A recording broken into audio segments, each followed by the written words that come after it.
Broadcasting from the business capital of the world, this is the Podcast Business News Network. Welcome back, everyone. If this hasn't been part of your life yet, at some point, it's reasonable to think you will be here. And that is dealing with a situation where you're grieving. And we've said before, that can come in many different shapes and forms, whether it's the passing of a loved one, ending of a relationship, ending of a job, something where there's a change. You're going to be in a grieving situation. But there can be gifts that come from grief. I never thought those words would even come together. We're going to talk about that today with somebody who has started the National Grief Support Center.com, helps people move their lives forward and walks that journey with them. And she's back with us again today. Julie Ehlers is on the program. How are you doing? I am very, very good today. It's another beautiful day. Summer started and it's hot and I'm ready to get out in it. And I'm also ready to talk about the gifts of grief. It's people who are in acute grief, like they've just lost their loved one, aren't going to be thinking that there's any gifts in grief. Okay. But as you move along the healing process, there are many gifts that come along the way and post grief. And the best gift is that you're going to realize that love is forever. If you've loved somebody and they've passed away, you will always love them and you will always carry them in your heart. They don't just go away, and the feeling of love doesn't just go away because they've passed. It continues. And you and I, Steve, know about that from our own personal experiences. And we've listened to that from both my clients and, friends and family who have lost loved ones. So we all know that it continues. And that's a huge gift to understand in life, that love doesn't go away. Our thoughts and often our feelings for those people don't go away. If it was a spouse, the great gift that could come is another love in your life. And that is a huge gift to somebody who's lost a husband or wife. And they think that their life has just completely and utterly ended and they can't have that again. Often as they do their healing work, they realize they still have love to give. They still want to receive love. And you can have it. And it comes. And it comes if we've done some healing and we're able to recognize that it's okay to move forward in your life. It's okay to have a full life. And that's another just absolutely huge gift to come your way if you've lost somebody. There's so many emotions that will come up, I would imagine, from that, right down to the permission to give yourself maybe the guilt. They only passed 2 years ago. I can't move forward. Although I met this person and they're walking the journey with me and they're wonderful, but I can't. It wouldn't be right. How do you get past that? That is really first of all, that's when I start thinking about the definition of guilt. No one has done anything wrong to, number one, cause the death of our spouse, right? We didn't cause the death of our spouse, so we're not guilty. And I am almost 100% certain I would have to be talking to the individual directly, but lots of couples talk about, if something happens to me, what would we do? Like, what would you do, honey? What would you do?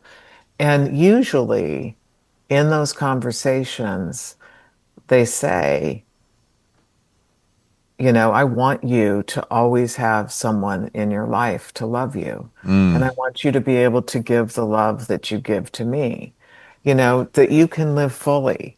And that often comes up in long-term relationships. And sometimes people say, I'll never have the love that I have had with you, because that's how you truly feel in that moment. Yeah. But then life changes, and the major change is when a spouse dies, right? And then we have to say, okay, what did he or she say to me? Did he ever tell me it's okay to move forward and get married again, have a life, so on and so forth? Mm. And if you didn't have that conversation with your spouse,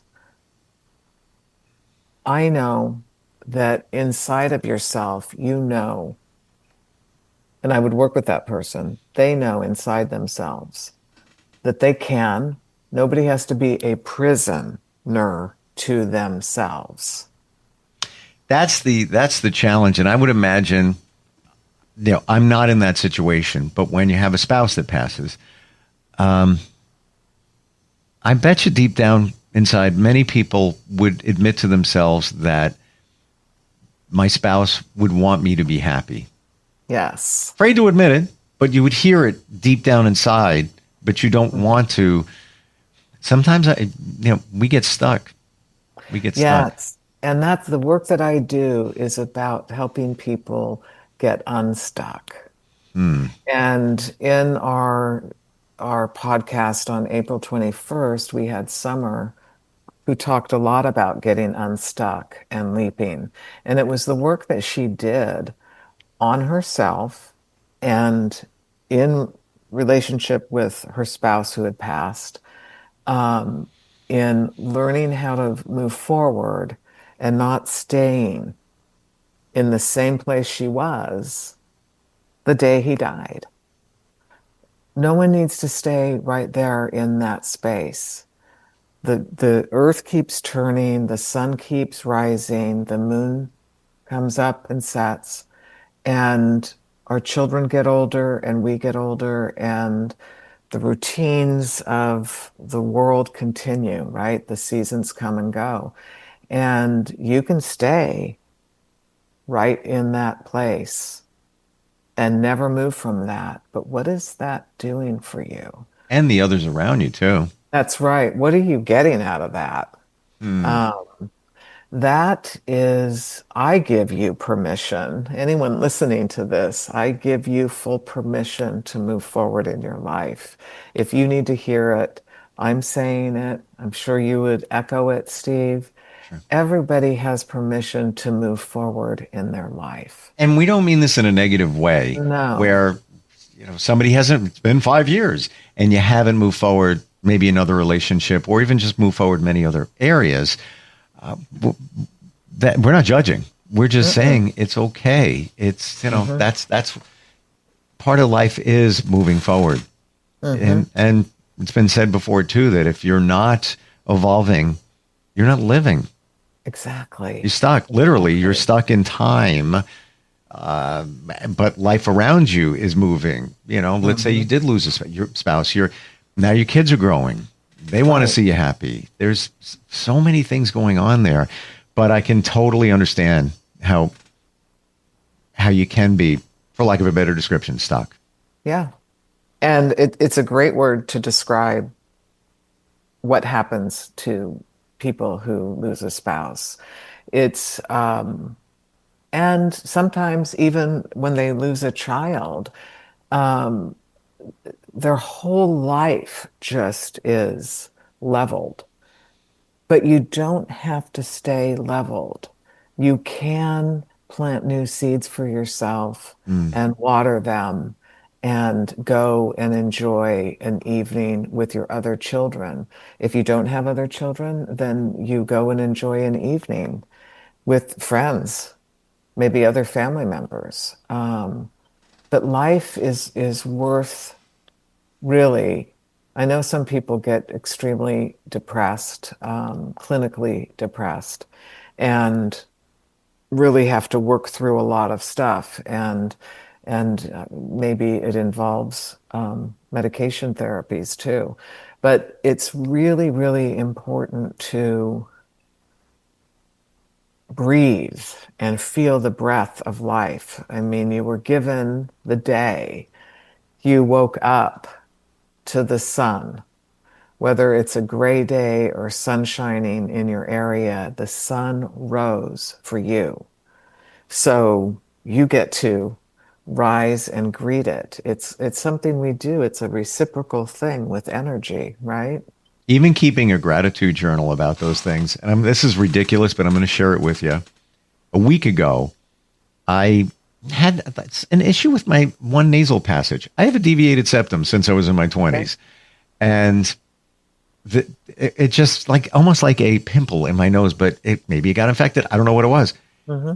It closed up a nasal passage. Now I can't breathe. It was just uncomfortable. It's like having a cold. I'm like, what? And when is it going to go away? Cold is 5 days, whatever. Went to urgent care, got some meds and ointment. Literally went away in 2 or 3 days, and all good. But it made me wonder and made me think. And I keep a gratitude journal. So that morning, I actually wrote, "What are you grateful for?" Breathing. Yes. Breathing. Yes. Like it sounds, we take it for granted, and we could do a whole podcast on the impact of intentional breathing, deep breaths to reset you in a moment, when you're triggered or maybe you're upset or whatever it might be. There's so much there. But we take for granted these simple things like breathing. Right. Exactly. And I love that you brought up the gratitude journal, because the thing that I noticed too, and you probably noticed this, and I'd love to hear about. And I forgot to write mine this morning, and I'm like, I should have. I say it most of the time. What I'm grateful for, I just say it out loud. And, and then I kind of have my meditation. You could call it a prayer. It's also a meditation, just about intentional thinking. Like, what I'm grateful that I woke up today, right? And I looked outside my window, and where I live, I have a lot of deer, and there is a deer lying down, looking inside the window, chewing his cud. I didn't know that deer do that, and they do. So he's looking inside, and I'm just thinking, I'm so grateful. I'm grateful for you. Thank you for being here this morning. And maybe there was a reason that deer showed up for you. Right. I had it this morning, walking my dog. It was like 7:00 in the morning. We come upon a rabbit. And the rabbit's a little one. He's just hanging out there, and I'm with my dog, and my dog's like, and I just said, relax. I'm not even kidding. I stayed frozen. And so did my dog, who's just looking. It felt like 10 minutes. It wasn't. It's probably 2.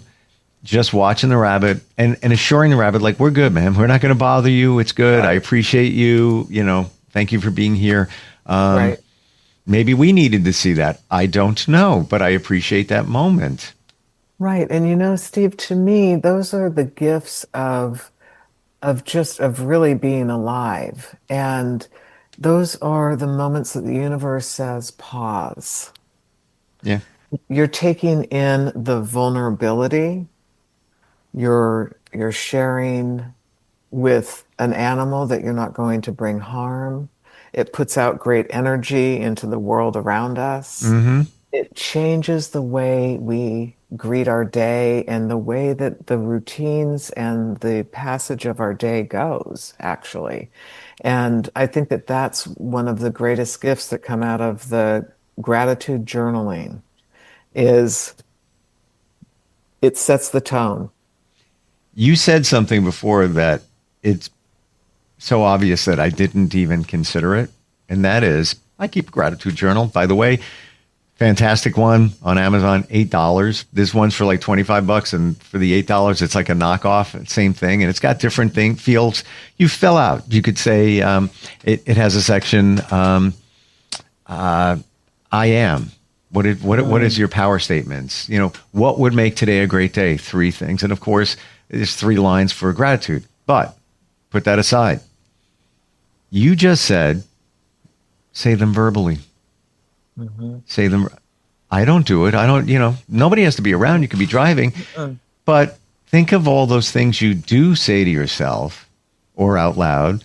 Might not have the best day, and you might be saying to yourself, oh, my life sucks. Or you may be, somebody cuts you off in traffic and you're cursing that person out, whatever it might be. We don't say those things that we're grateful for out loud. And, some of us will say, I'm grateful for my kids and things like that. But even go deeper, what you say becomes That's right. your reality. That's right. That is exactly right. And, you can you could go to therapy for the rest of time. And if you don't listen to what you just said and Mm-hmm. take that in, what you say and what you think becomes your reality. That's the truth of all life. It is. So and when you're sad in grief, okay, and you are in acute grief, it's very, very important to allow yourself to have all the emotions. And then as you talk to somebody about it, and hopefully you do, because it helps you move in it, but also acknowledging everything that you need to acknowledge about your loss, um, you get to the other side with this powerful new you of gratitude for being alive, gratitude for the life that you had with your late spouse, gratitude for, maybe the children you had together, and for this new life. And like my former client Summer is doing, she's getting married in 3 weeks, of which I'll officiate, right? Whoa. I know. Full circle. She is getting married, and in this, circle of love, the circle of love, there's not a beginning and there is no end. It just is. And grievers get to this point of being able to have that and being able to look at the good parts of your previous relationship and the not so good parts of your previous relationship and say, okay, I got so much out of this on the good parts, right? And I learned so much from, say, what you may have thought was the not so good parts. The good stuff is that you learned from it and you can go forward. You can go forward from the relationship. You can go forward into a new relationship and learn to trust again, Hmm. to give love and to receive it. And Christian and Summer are going to do that together in 3 weeks. And I'm so happy for them. Wow. Um, just so I happy. don't, I met her through you here, Yes. Yes. but I'm happy for him. It's like, Yay. whoa. You've mentioned this word before, that we need to have hope to pilot Mhm. us forward. How do you define hope? What is that? Hope is the belief in in that you can have something and that you are a part of something. Okay, so you have hope in yourself, you have hope in the world around you. We have hope that we will have world peace again and that the wars will come to an end and our leaders can find resolution, right? We have hope for that. And if we don't have hope, we've lost so much. Hmm. Because in the hope is the outlook, our outlook in life, just like the gratitude.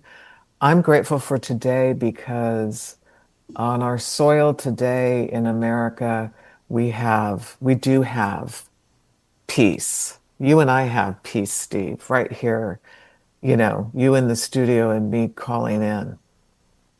And there's a lot of hope in that. There's lots and lots, there's millions of people across our country that have that today. We have a sense of hope that everything's going to be okay. We're going to figure it out along the way, and we're going to figure out how to grieve and what's important when we're talking about grief, what's important in our grief to look at. And we have hope and we have courage and we have bravery in our journey that we come to the other side of the grief. It doesn't mean grief goes away. It just means that we have hope and we go forward and we can have love again and we can have happiness and we can share all that and receive all that in the world around us. Have it and be allowed to have it, because many of Yeah. us are afraid. Hope and faith. Now, I don't mean the Yeah. word faith connected to religion, Right. but what's the difference between those two words? I'm not even sure. I wonder. I'm not sure either. I really am not. It's almost like they're a parallel. We have. It's important to have faith in ourselves and faith in others, and that's the trust. It's like hope, faith, trust. Would it be like this? Would it be hope is the direction? You know, I'm hopeful that this and that, and then faith is the power behind it, because you have faith in yourself, you have faith in others, or should, and that gets you, it kind of pushes you toward that hope word. Yes, I agree. And to have trust in yourself that you can execute That's a big one. that whatever it is that you are planning on doing, that you can execute it. And I believe truly, if you believe in yourself, you can have all of those things, and that they work together towards the greater good of you. Not to be negative, but it can be challenging, especially when you spent your life with somebody and you relied on them for many different things, and they relied on you. Now you find yourself without them. So now you have to find faith in yourself that you can do it. Right. And that's huge. It is. Because it's very scary, and I acknowledge 100% how scary it is when you lose somebody that you've shared life with, and now you're on your own. That's where talking to somebody who is a specialist in these areas would be helpful, super helpful. And, the whole point of it is to be lifted up, to help learn how to believe in yourself again, and to be able to move forward in a healthy way so you can have all the greatness that life is meant to be for you, that person who feels leveled. Super important to reach out. Yeah. It's a lot of times, many of us don't want to ask for help. I think we're programmed to be self-sufficient. Maybe that was instilled from our parents. I don't know what it is. But people like to help other people. It helps them. It makes them feel good. It's not a burden. I don't want to be burdened on them. I don't want to call that person again and just tell them, I'm having a bad day or whatever it might be. Right. No, they welcome it. That's right. That's right. And you aren't alone, and you're not a burden, and you're going to be okay. But it's really, really, really important, I believe, to reach out, whether it's a family member, a friend, or a professional, whichever path. And if family members and friends are unable to be there because they can't sustain the level of what you need, call me. I'd be there for you. How do we do that? What's your number? 720-480-3317. And you can reach me at the nationalgriefsupportcenter.com. Love what you do. Don't know anybody that does it, and particularly in the way that you do it. And just the fact that you help somebody, Summer, move forward, and you're going to officiate her wedding. No words. I really don't have words. There's just, if I'm writing the script, I'm Spielberg, and I'm writing the story, there it is. There it is. And you know why? Because there's hope. Julie, thank you so much for being here today and all that you do. Really appreciate it. Thanks, Steve. Thanks. We'll be right back. All right.